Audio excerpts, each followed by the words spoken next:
What you are looking at on the screen right now is the rarest item in all of Grow a Garden, at least in terms of gears.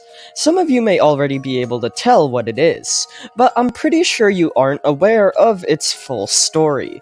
Dear viewers, what you are looking at is the Disco Mutation Spray, an item that when used on a crop would instantly apply the overpowered Disco mutation onto it, granting the crop a 125 times increase to its value. The Disco Mutation Spray is the rarest gear in Grow a Garden, as I've just said, not only because the time players could purchase it was extremely limited, but also because, at least as far as I'm aware, the only way to obtain it was by forking over some Robux. This item has a crazy backstory behind it, and that's what I want to discuss in this video. Today, we will be explaining the entire history behind Grow a Garden's rarest item, or gear. So, with all of that being said, let's begin.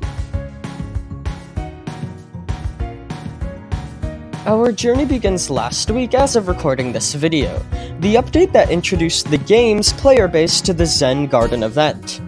Now, although this update was primarily focused on the content for that event, the Grow a Garden developers snuck in a secret little feature that a lot of players have yet to experience, and that is the Spray Merchant. Essentially, every 4 hours in Grow a Garden, an extra merchant will spawn, and this merchant can be one of a variety of different people. Some merchants reintroduce items from old events, like the honey merchant who sells bee eggs, whilst others are completely useless, like the gnome merchant that sells cosmetics and nothing else. The spray merchant was the newest addition to this list, and as its name suggests, it sells sprays. Sprays, better known as mutation sprays, are very powerful items that can be used on crops to instantly give them a unique mutation, which increases their value when you sell them. And they've been in the game for quite a long time. Players have the capability to craft mutation sprays that apply chalk and shock in the crafting table, and a lot of the events allow players to obtain sprays that grant crop mutations themed around that respective event. For example, during the prehistoric event, players could obtain the Amber mutation spray. The Spray Merchant allows players to purchase mutation sprays instantly, and at first glance, they do seem pretty useless. If you take a look at what the Spray Merchant has to offer, they only sell 3 items, those being the sprays that apply the Wet, Windstruck, and Verdant mutation. Now, we will definitely get back to those a little later, but what we want to go over right now is that the Merchant wasn't always like this. Back when they were first added, they were actually pretty overpowered.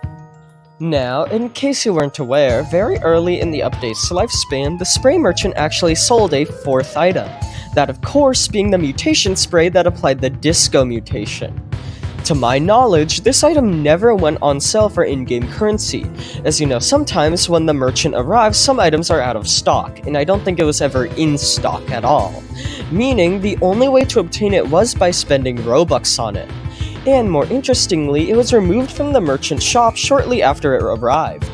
This made the window of actually getting the item incredibly small, and given how the only way to obtain it was by paying Robux, that further limited the amount of players able to obtain it.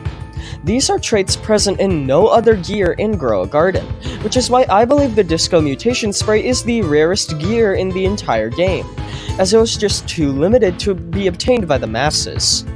However, we are not done yet, as although we now know this item has been permanently removed, the question remains of why.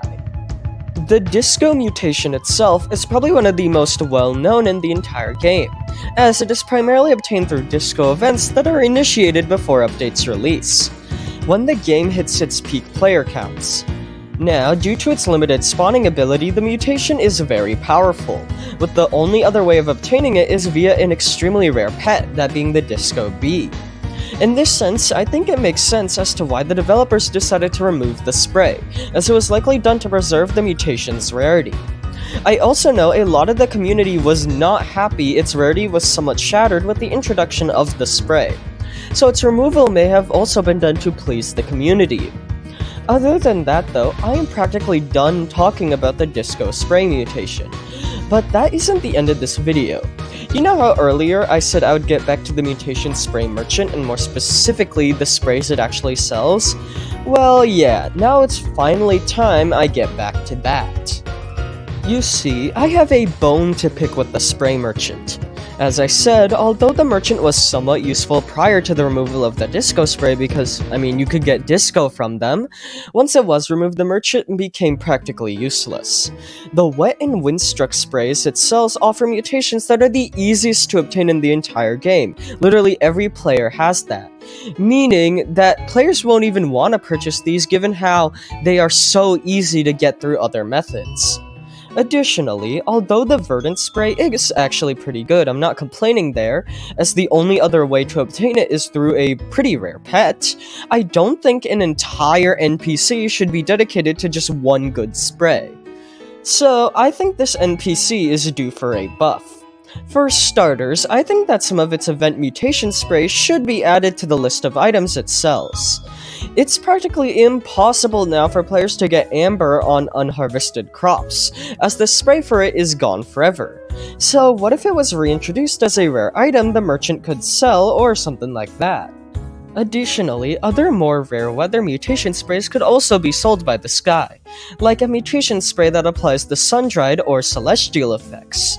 Heck, even something as simple as a bloodlit mutation spray would be more useful than what we have now, as blood moon events are quite rare. In fact, I think I've only ever encountered 3 in my entire history of playing this game. Really, the point I'm trying to make is that although I can tolerate the removal of the disco mutation spray, as we have to admit it is a little overpowered, others should be sold by the merchant to fill in its place. And with so many mutations in Grow a Garden, I think some of them could perfectly fit as sprays this dude can allow us to purchase. I feel this merchant has a lot of potential that the Grow a Garden developers haven't tapped into, and that could easily change with the addition of more items he could sell.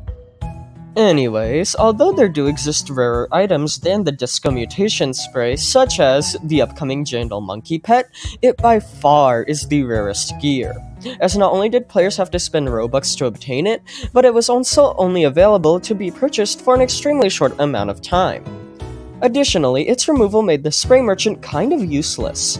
So I definitely think the NPC should see a buff, likely through adding more types of mutation sprays it could sell, such as Amber. In case you couldn't tell, I really want this mutation to be a permanent feature. Anyways, let me know in the comments what you think of the disco mutation spray, as well as if you obtained it for yourself or if you know anyone else who did, as I'd love to see it in-game at some point.